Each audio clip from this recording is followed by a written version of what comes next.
All right, this takes us to 16, which is the last chunk of the first sections that we have to read for the IB, um, dealing quite a lot with, of course, Caelius and Catiline. This last section almost doesn't really follow, although if you think of the last two lines of 15, I guess maybe Cicero threw this out as sort of a Hail Mary pass. It is, in my mind, far less together than Cicero's usual work. Um, And it goes back to at the end of 15, where he had suggested, oh, how crazy would he have had to have been to bring charges against someone else if he was guilty? And what we're talking about in 16 is bribery, which was a big problem in Rome. And so when we think about ambitu here, it is the illegal canvassing for votes. And by illegal, we mean offering money. Okay. Sodalitum, remember, was also the very specific where you had a society of friends that would gather together like a consortium and they would buy votes for you. Or you would also have a sequestrum, which is when you would have a specific person go out and buy votes for you. Again, Romans were very specific. And if you have a parent who's a lawyer, they'll understand the need for this specificity in that it's not just that bribery is illegal. It's like, okay, so I can't bribe someone, but maybe I can hire another person. Okay, I can't hire one person. What if I hire two people? Okay, I can't hire two people. What if I hire a group of people? What if I don't hire them? What if I just give them, a promise that they get free commander's tickets for life if they get me the votes? And so law and the Romans, I think, understood this because their law can get very nitpicky, I will say, in that. And so this is what we're seeing here with these different types of bribes.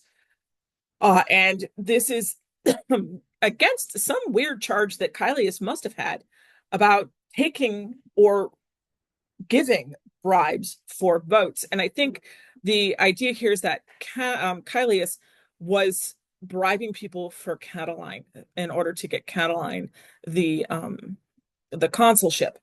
Uh, Although I suppose there's some ambiguity here. It's kind of weird. So he is basically saying in this, by the way, I guess I should go ahead and I hardly don't. He even starts off with this. I don't even know if I should mention this accusation of bribery that you all have mentioned, but now that I've mentioned it, let me just go ahead and say he never did it. Okay. Not only would have Caelius been completely insane, Caelius amens. You notice they use this word amens. It means raging, insane, crazy, all of these things, out of his mind to have done this, um, to have let himself, uh, to have smeared himself with isto infant, with this again isto, that pejorative pronoun, with this crime of bribery. Um, if but also, he had accused another one of bribery. So basically, he's saying, how crazy would it have been if he had um, himself been guilty of bribery if he was accusing someone else of bribery? Which brings us back up to 15, at the end of 15, where it's like, how crazy would it have been for him to have been a part of the Catalonian conspiracy if he was prosecuting someone else for being in the Catalonian conspiracy? I don't know. I guess this goes back to the old phrase that I've heard where people in glass houses don't throw stones. Basically, what it means is if you're guilty of it, you shouldn't be charging someone else. I don't know that that's ever actually stopped someone from doing that, but it sounds good on paper, I guess. So this all of 16 is Cicero going on and on and on about um, no one would ever charge someone of a crime they themselves were guilty of, nor if he, look at this, he said, if he had wanted this perpetual license, if he had wanted an eternal license for bribery, basically, he would not then bring charges of bribery to someone else.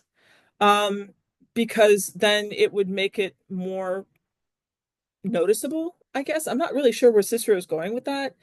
Um, and of course, having done it once, he would not bring charges again to someone of bribery. He would not bring. This again goes to Lucius Calpurnius Bestia. All right, so he apparently charged Bestia twice. with this crime of bribery, and that's what he's mentioning here. And so Cicero is stating that because Caelius had, in fact, brought charges against Bestia twice for bribery, Caelius could never himself have taken a bribe or given a bribe because no one who brings up accusations against someone else of bribery could be guilty of bribery themselves. This is a very Ciceronian argument in that, well, obviously, because I am a Latin teacher, I would never accuse anyone else of being a Latin teacher. I'm not even sure if that makes sense. The whole argument seems to me rather weak and flimsy, but there you are.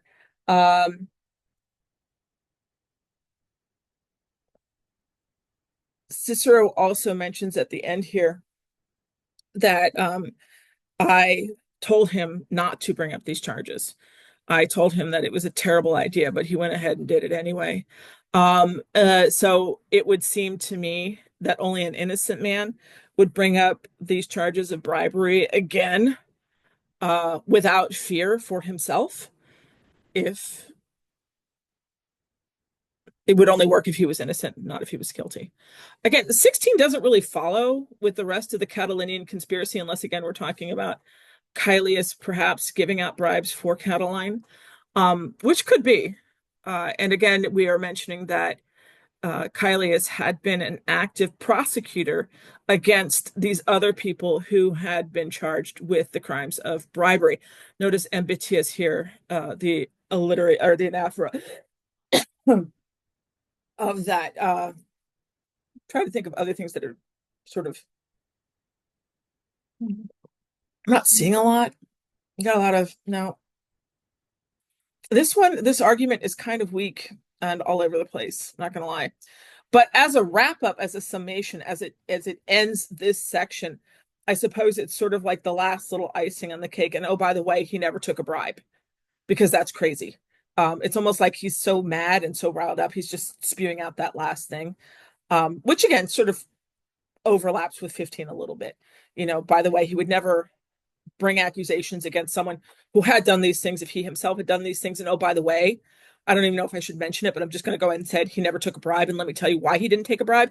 He never took a bribe because he brought accusations of bribery against someone else. And if you're bringing accusation against someone else, you would never do it yourself. Again, I think for most of us, that's a weak argument, but there you are. So that ends it. That's the last of 16. I'm going to post these now, and I'm probably going to post a little Google form for you guys to ask questions. If you remember, I did give you guys class time to work on the big review. So hopefully you've looked at the review. I'm going to send out a Schoology announcement. Let's see if any of you are watching or listening or, plugged in at all. All right, so I'll send out that Google form. Let me know what questions you have, and maybe I'll be able to set up another video and answer some questions or some other, things you'd like me to review before we get back in school. All right, guys, I hope you're enjoying your snow day.